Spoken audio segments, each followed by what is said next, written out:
Is democracy and voting bad? What is the economy? And is there anything wrong with principled activism? We'll discuss these takes and more on today's episode of Good Take, Bad Take. Hey friends, welcome to this episode of the Good Take, Bad Take podcast. This is the show where we gather takes that we see on our social media feeds.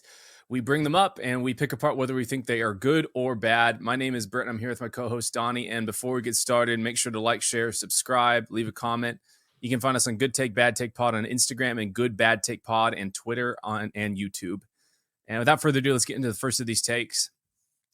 So we've got Michael Leibowitz take, and we don't have the video here, but he is retweeting or reposting a clip from Comic Dave Smith, the libertarian podcaster. And in that clip, Dave Smith makes the point that if you are an atheist, you know, whatever is your highest value basically replaces what your God is. It's a very common Christian argument, I think generally true. And Michael Leibowitz reposts saying, in this clip, Comic Dave Smith says that if you're an atheist, once you've removed God, your next highest value becomes your God. He claims this is true by definition. This is palpably false and leaves me wondering how anyone takes this seriously. What do you think? Does Michael Leibowitz have a point here? I wish he did. Maybe some misunderstandings, maybe. No, I mean, I wish he had more of a point. I don't even think his follow-up, he responds. I think he just criticizes sort of the wrong idea in all of his follow-ups. And in any, I mean, not that he has any follow-ups that I've seen, but no, Dave Smith does have a point. And I saw someone respond to this and articulate it. And I almost felt like the articulation was so almost condescending, but it seems like this guy needs, like, it wasn't put condescendingly, but just how dumbed down the explanation felt condescending. But I realized, like, no, this guy needs this apparently because he doesn't understand the concept. He's saying it's palpably false, like the idea that, and I think, you know, Leibowitz, I feel like somewhere he had some take about saying, like, by definition, you don't, you know, when you're an atheist, you don't believe in God. Therefore, this can't be true. It's like he tried to articulate that as if that's the checkmate gotcha. Clearly, the semantic games you're playing about God and what you put as God is the issue here. When Dave Smith says you put the next highest value as your God, clearly you're saying that is your next the next thing you pull there is your standard from which you derive your morals and what is important in life. And he's not saying you literally pray to it at night and think it is a deity, right? He's just using the phrase God in the colloquial sense of what you honor and where you derive your values from. And so if you don't have God in the God slot, you're going to have something else in that slot and make it effectively God. That's the idea, is that whatever you put up there is what you treat as God, even if you're not treating it in the same ritualistic sense. And so the fact that he doesn't get that is just it's baffling.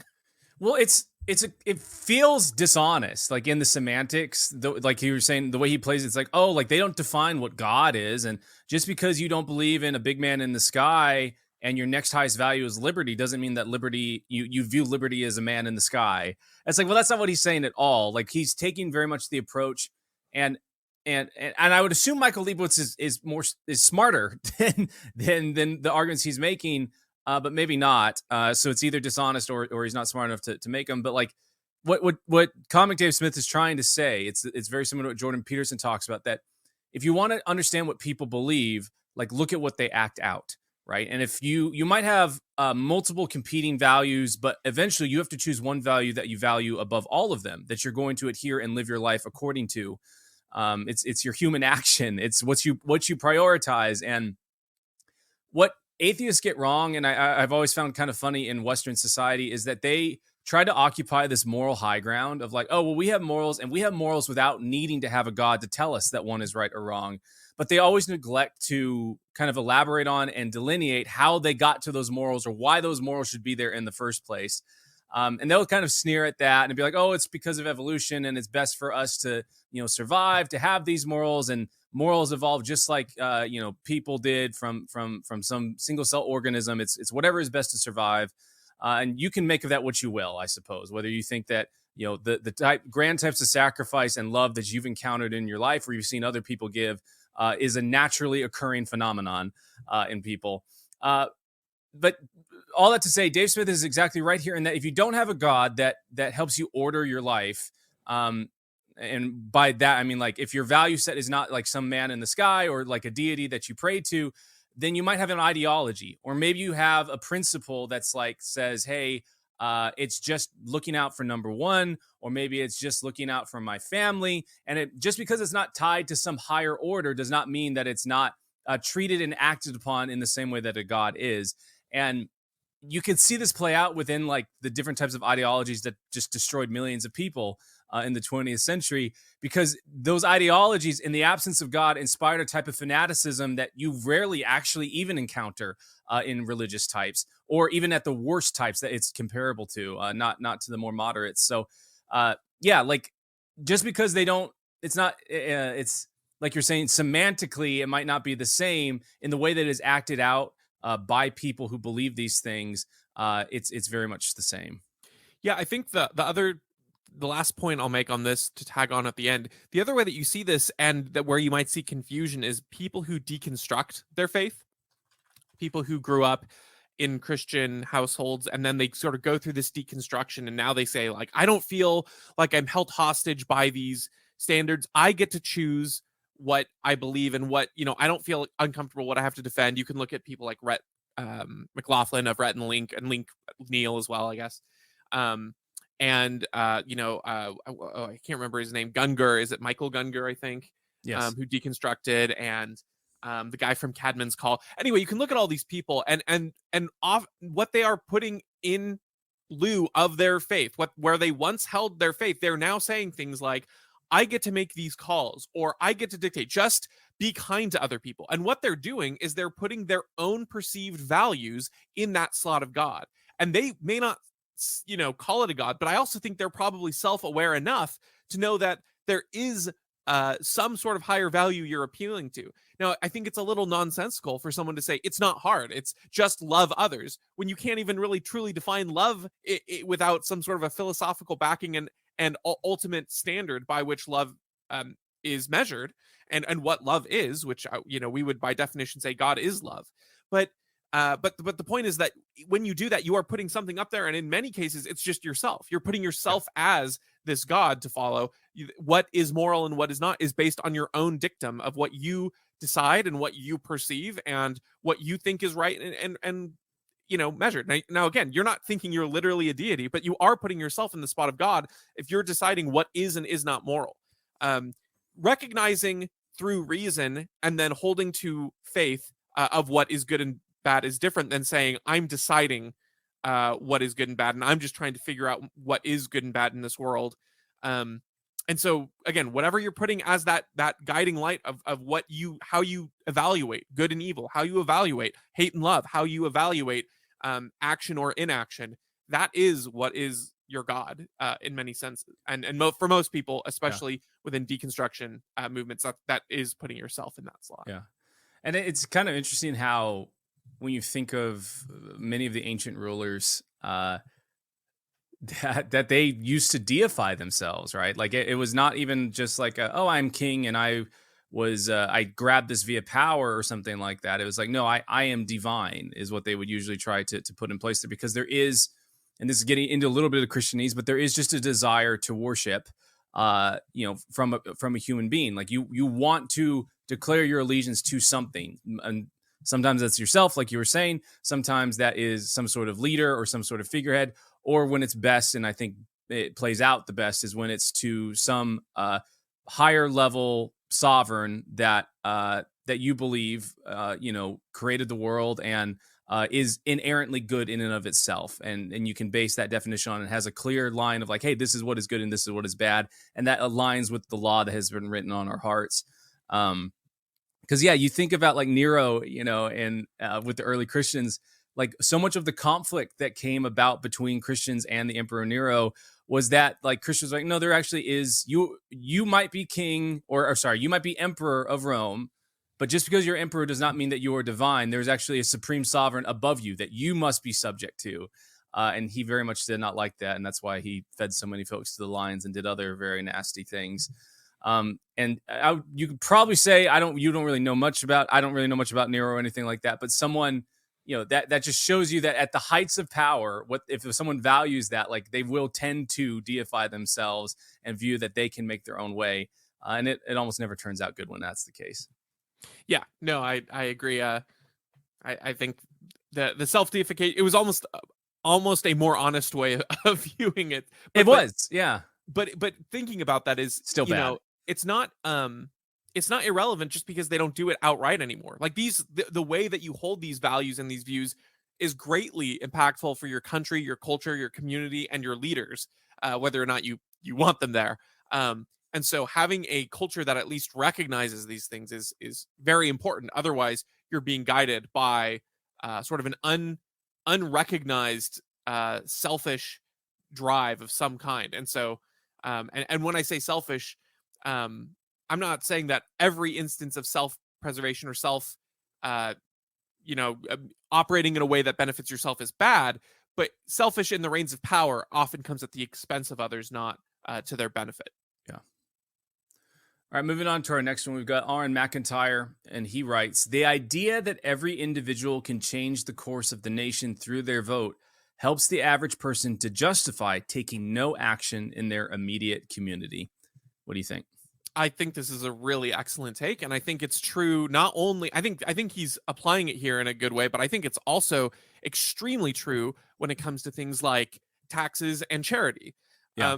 The more that you and I will also say that there is benefits to outsourcing and to the division of labor and to specialization. So I don't think that the idea is every person has to do everything for every community. Like everyone needs to equally pitch in on the same task on the same day for the community.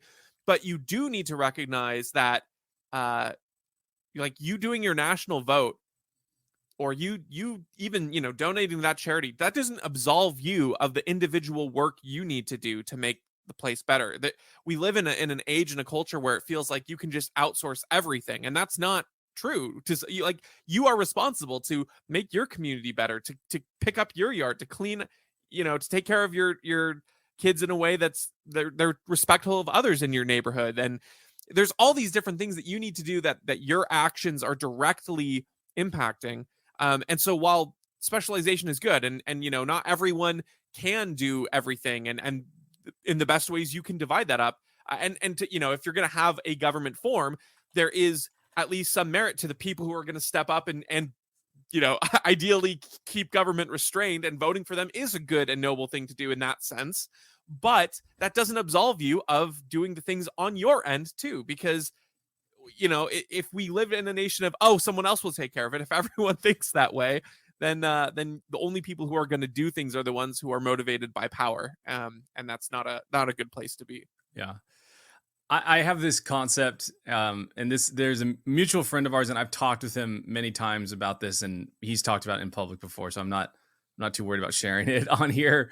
But like, there's this concept I have in my head of like a conscience driven by laziness, and this friend of ours, like really smart, really brilliant and everything, but has a conscience, but like understands that if he investigates that conscience too much, eventually he'll have to take action. And so it's like, what's the minimum amount of action I can take that my conscience doesn't feel burdened by my inaction? And I view that as a lot of like the government and the whole culture around voting in the national and federal elections kind of plays into that, which is, hey, to be a good citizen, make your vote known, make your voice heard. Like you should vote. Like only whatever it is, on average, half of the people that are eligible to vote ever vote. I think it was like the most people that ever voted ever before was in 2020. It was like 2/3 of eligible voters.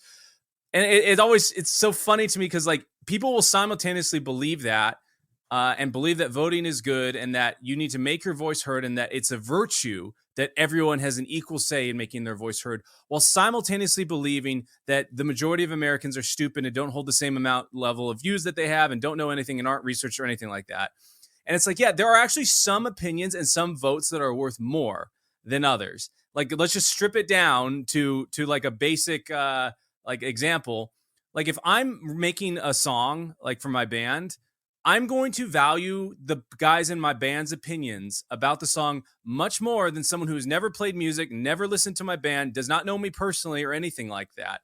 Because it's in general the type of vote that is going to contribute to a better outcome that I desire is going to be by someone that I know and that is informed and that is understanding of like the types of goals and directions I'm trying to go in. And so if we don't believe that about the majority of our populace, then how could you believe that voting is actually a good thing for everyone to participate in, equally affecting everyone else around them? And so, but it feels good because it's like, oh, well, I did my duty, right? Like if this is my job as a good citizen, is for me to spend one day to either mail in my ballot or go drive by the ballot box and make my mark and everything like that. That like satisfies like our conscience to be involved and take action in our community. But in reality, if you really want to be effective, if you want to affect change, if you want to do good, then it takes a lot of work. Like results are really, really hard. And like I was saying with my friend, a conscience that is driven by laziness, uh, like he knows this, like anytime you try to pin him down to get results, it's like, oh, I'm going to make an excuse or I'm going to do something else that kind of says like, oh, something's happening. But it's like, no, at some point the bill comes due, change has to happen, things have to move, and people need to be affected. And the most likely way that you're going to do that is in your immediate community, and definitely not within the government. Like you can do this just by being just on your private self or organize with people that are part of your immediate like church family or whatever type of community you're involved in. So don't let the belief that like, oh, I participate in our federal elections and everything. Like it just makes it easy to blame other people, and it makes it easy to be complacent yourself on things that you could take care of literally right now today. I completely agree. All right, moving on to our next one. We've got Owen Benjamin, and he writes, the economy is the physical manifestation of collective consciousness. There is no they, only us. What do you think?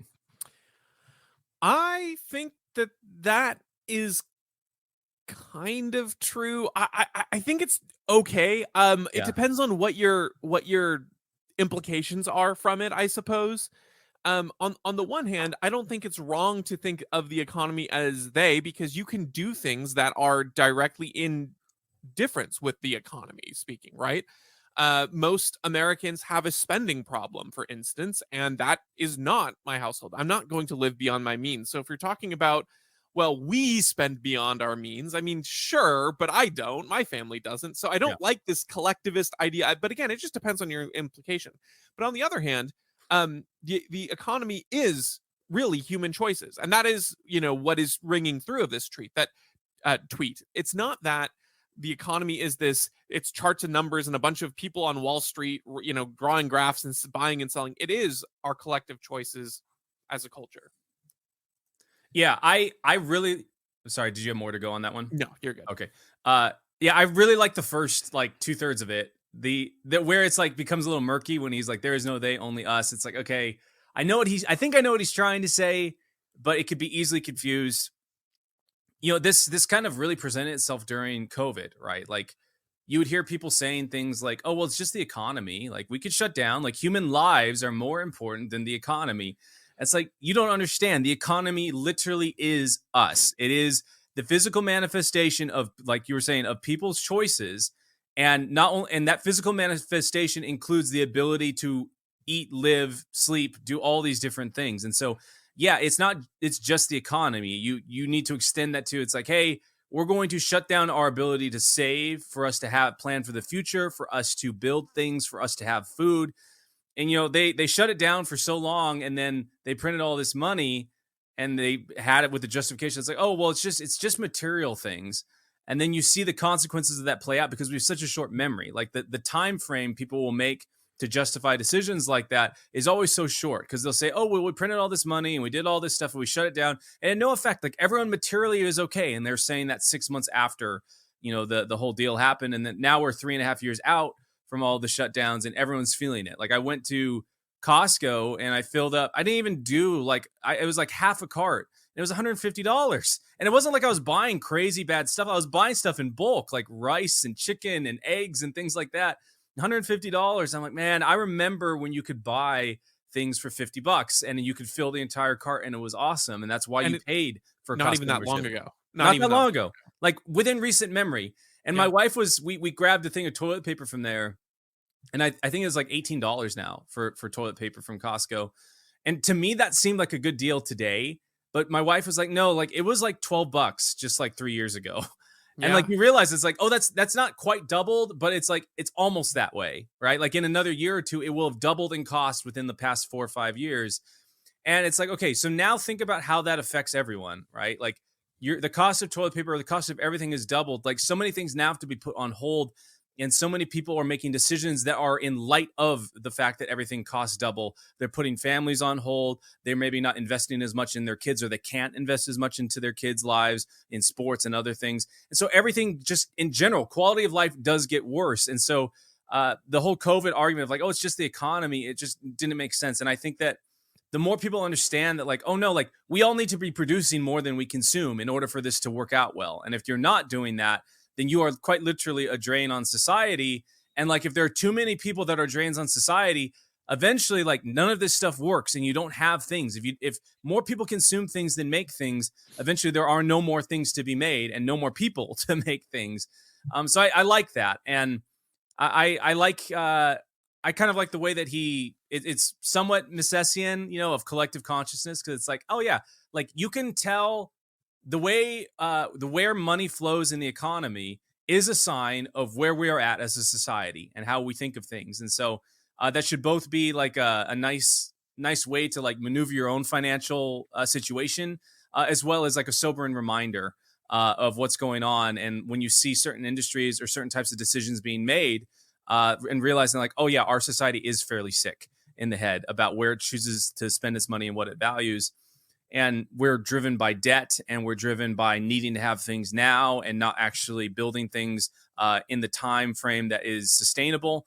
And eventually that's going to cave in on us. And so having that knowledge helps you order your life, but it also can help you choose to like not be a part of it. And by not being a part of it, you contribute to not being perpetuated.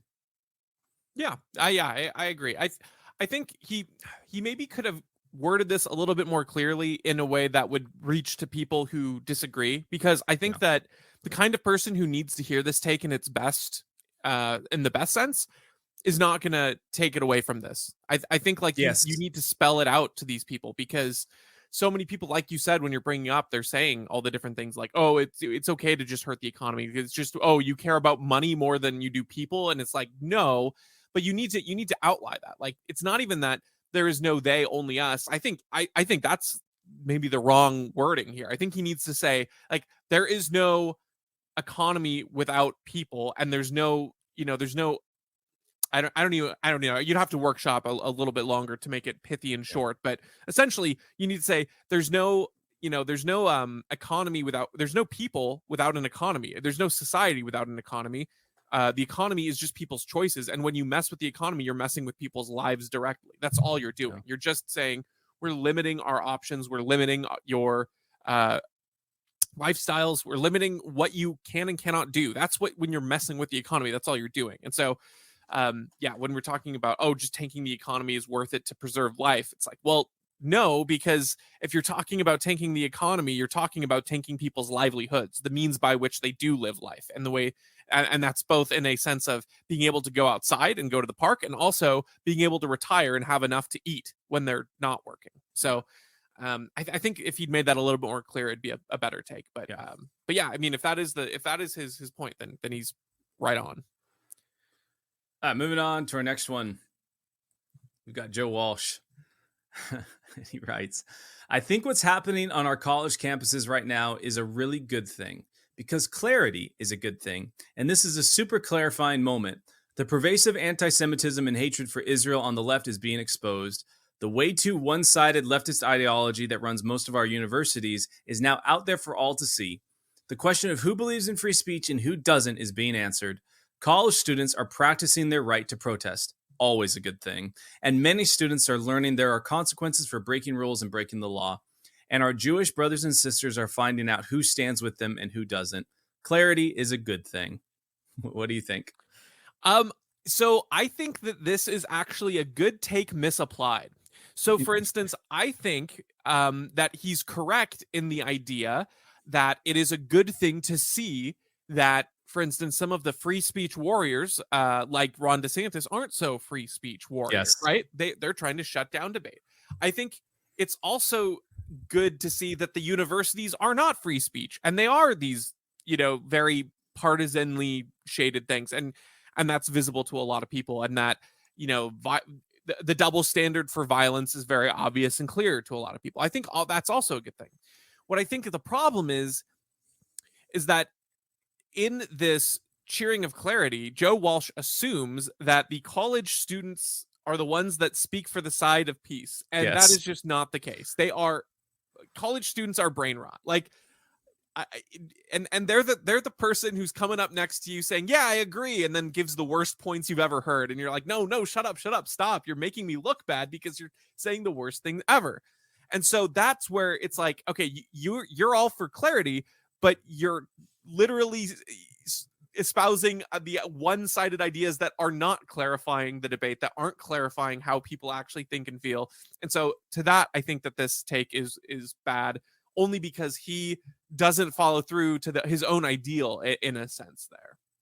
I had I had a coworker at one of my first jobs, and we worked in sales and stuff, and um and our boss was, we there were some certain things within the business that made it very difficult to sell, because we had no answers to customers, and on certain things, or answers for failures that the business has had, and they'd be like, "Hey, like, why would we re-sign with you when you made this and this and this and this mistake?" Things that were out of a salesperson's control, all on the operations side where they dropped the ball.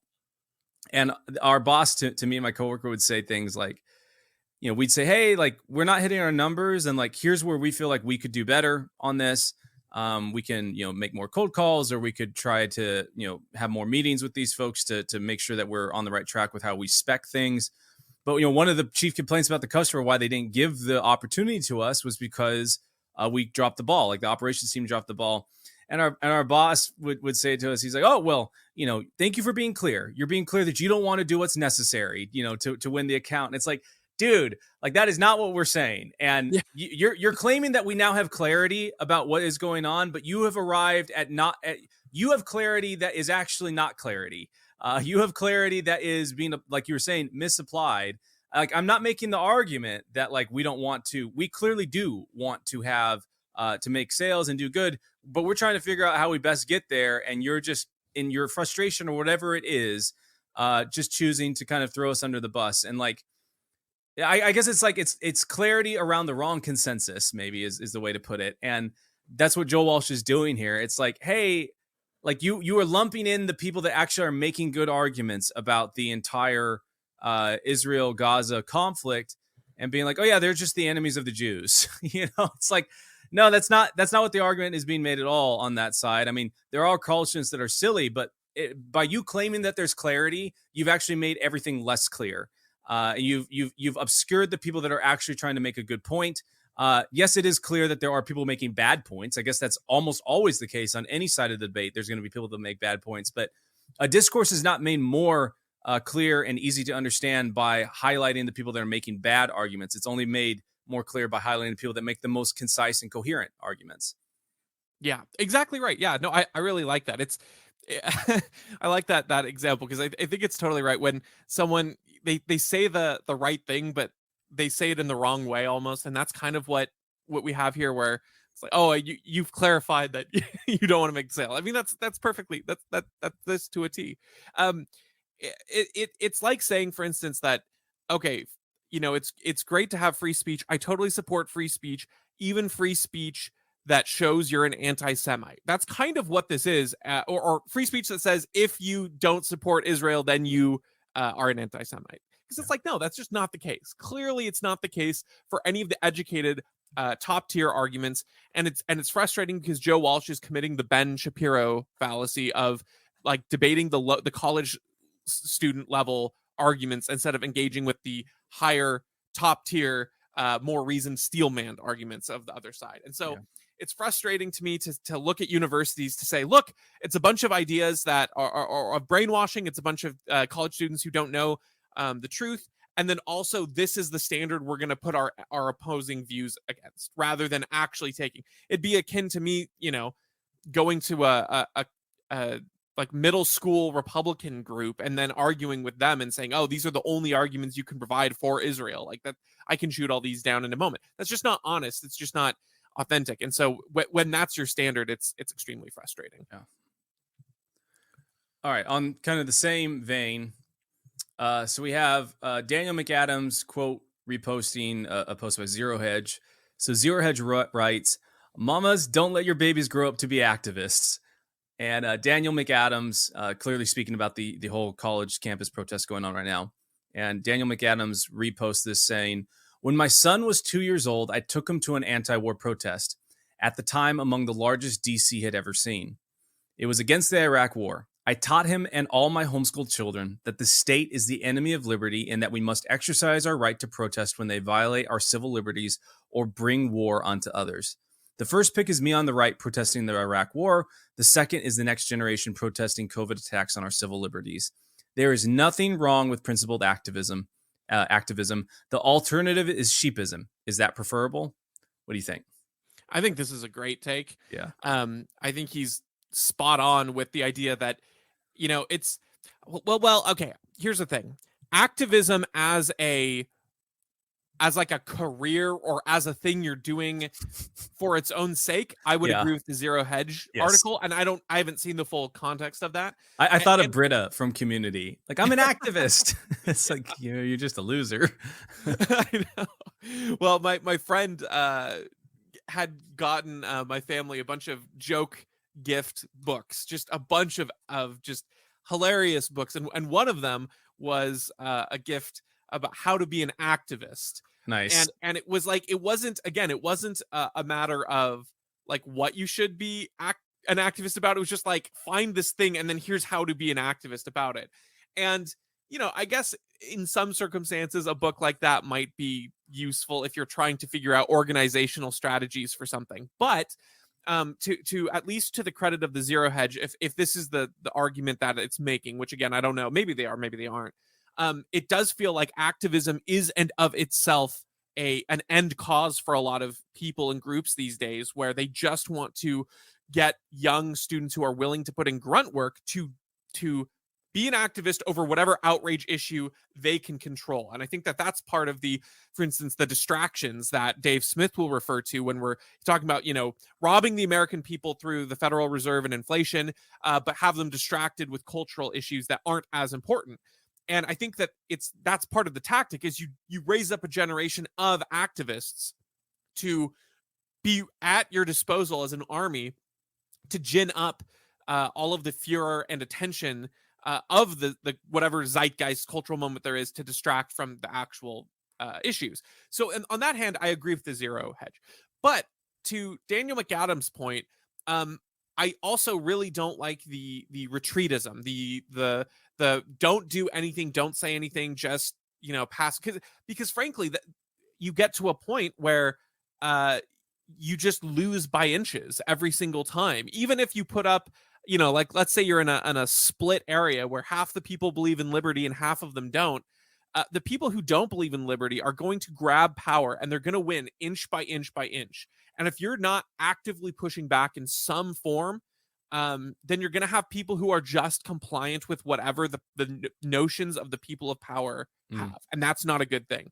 I mean, look in Washington state, where we are considered a blue state, where we're a little more purple than I think people give us credit for. But even still, there has been a massive push on 6 initiatives that are generally positive things, like repealing this awful climate commitment act that's raised our gas prices and energy prices by a ton of money, trying to get a terrible long-term care tax that's taxing every single worker's paycheck for a benefit that most won't receive and will be inadequate even when they do. And there's things like this where it's like they're not traditionally, Washington state ideas, and yet they're massively popular. 3 of them were passed in the House and Senate because of the popularity. Lawmakers felt pressure. So even that, where I wouldn't view that as the most brave activism, but the fact is people were willing to go out there and to rally and to stand up to bad ideas. If you can do that on more and more, and you can have people who do it on principle, and have these ideas ingrained into them, and have a strong backing and understanding of why things are wrong and why things are good. And I don't know, it just seems like that's a very healthy thing to have an engaged civic populace, because whether or not you think this should be about government or not, even in a stateless society, you want people like this, because you want people who are willing to stand up for injustice. Just Yeah. because the government goes away doesn't mean injustice stops. And so you need people more than ever in those kinds of situations to be able to take up the mantle of being a proponent for the downtrodden, the weak, the people who can't defend themselves. Yeah, I think the key differentiator and qualifier in Daniel McAdams' post is principled activism. And one of the big differences between you and I and many of the college students on that are protesting on college campuses about the Israel-Gaza conflict is that you and I's disagreement with the Israel-Gaza conflict, not between you and I, but saying like it's wrong and bad, stems from some sort of principle that is held. Whereas for many folks that are on there, it is a cultural or like social benefit to participate in it, and it might be driven by some sort of ideology, based around colonialism or something that is not actually based in real good principles, but in envy and ideology. And I have a friend of mine that is very, very left wing, and on this topic, we end up on the same side of the fence in terms of like what we believe about the whole deal. But we've gotten there for very different reasons, and we've talked about it before. But it's like, yeah, she believes it's like, oh well, Israel, are these they're white and they've got all this privileges and they're colonials and all this different stuff, and Gaza is out down and out and bad, and having a hard time, and they're persecuted because they're brown and things like that. I'm like, no, it's like that. Some of that might be the case, but like really this is as simple as there are a bunch of people from one place that wanted a bunch of land somewhere else, kicked a bunch of folks out, and then are using the United States government to prop themselves up to make it happen. And that's wrong. And I can arrive to that conclusion regardless of who is doing it, whether it's brown folks doing it to white folks or white folks doing it to brown folks or any other color perpetuated on anyone. Like my view on it does not change based on the participants. It remains unchanged because of the principle about that. And when you have a good principle undergirding your stance on whatever you're going to be an activist on, like you're able to make good arguments and not have to, resort to ad hominems or poor arguments or falsehoods to make your point. Likewise, like when someone comes up to you to ask questions, like you're generally more well informed because you're able to process information through that principled lens. And when you process it through that principled lens, like everything becomes more intuitive, and then you can process other new information through that principled lens and address arguments as they come up, even if you've never heard those arguments before. And so that's why like a lot of these, commentators that go to college students, like you'll see this all the time, and you don't really see this with like more educated folks, but it's like usually idealistic college students that are there for some sort of social credit. These commentators like Ben Shapiro will come and they'll do a gotcha question that is actually difficult to process and to answer if you don't have a principle undergirding your stance, because you're like, oh, I don't have an actual like slogan or I didn't practice or rehearse my way into how to answer that, and then they look dumb, and that's like yes, they are dumb, that's fair, but that doesn't necessarily mean that the position they've taken is dumb. Like no one has actually taken apart their argument in its best form. And so that's why principled activism is important. That's why it's key to have principles. And I think there are certain ideologies and certain worldviews and certain religions that lend themselves better towards actually having a principled worldview. And maybe that's for another time. But, Daniel McAdams, if you saw him protesting out there, whether it's in the picture on the right or the left, about the Iraq war and COVID stuff, I guarantee you can make any argument you would want against whatever his position is, and he would be able to give you a pretty satisfactory answer. You might not agree with it, but you'd at least be able to respect it because it's undergirded by his principles of liberty, and you could at least understand logically how he got there. That's not the case with a lot of these college students, and unfortunately, as Joe Walsh said, it's clear that they don't really have a really good point. Unfortunately, though, we've been lumped in with them. I agree. Cool. If you don't have any more, I'm good. I think that's it. All right, friends. Thank you so much for hanging out with us. We really appreciate it. Again, like, share, subscribe, leave a comment, and we'll catch you on the next episode.